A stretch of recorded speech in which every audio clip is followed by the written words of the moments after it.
Иә достар, барлықтарыңа сәлем. Сендерді кезекті видеода көргеніме қуаныштымын.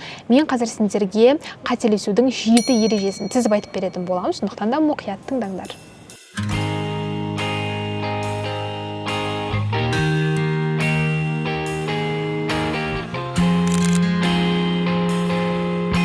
Бірінші кеңес ол өзіңнің не қалайтыныңды ойлама. Атанан қайда жібереді, сонда бара сал.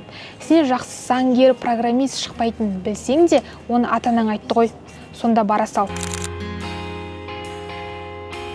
Екінші кеңес ол достарың қай жерге барады, сен де сол жерге бара сал. Сен өмір бойы достарыңмен бірге жүресің. Олар қай университетке түссе, сен де сол универге түсе сал. Себебі достарды жоғалту ол өте қорқынышты нәрсе.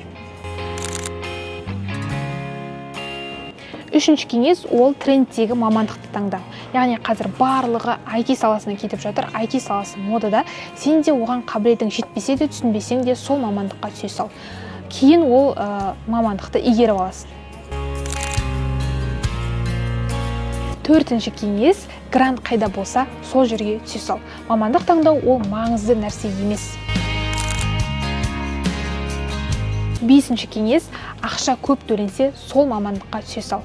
Саған ол жұмыс ұнай ма, ұнамай ма, маңызды емес, тек жалақысы жоғары болса болды емес пе? Алтыншы кеңес тек оңай оқылатын мамандықтарды таңда. Яғни ол мамандықпен сен болашақта жұмыс жасайсың ба, жасамайсың ба, маңызды емес, оны кейін көре жатарсың. Жетінші кеңес өз қабілеттеріңді зерттемей кез келген мамандыққа түсе сал. Өзіңе не ұнайтынын білмейсің бе, онда айналаң не істеп жатыр, соны да істей салсаң болады. Егер осы ережелерді орындасаң, сен міндетті түрде өз мамандығыңды жек көріп кетесің. Егер де өз мамандығыңды дұрыс қателеспей таңдаған келетін болса, осы видеоның екінші бөлімін күтіңдер.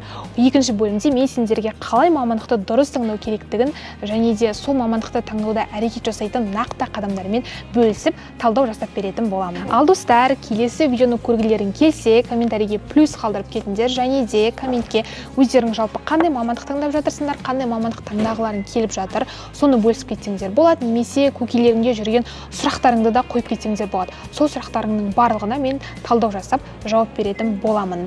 Келесі кездескенше сендермен қоштаспаймыз.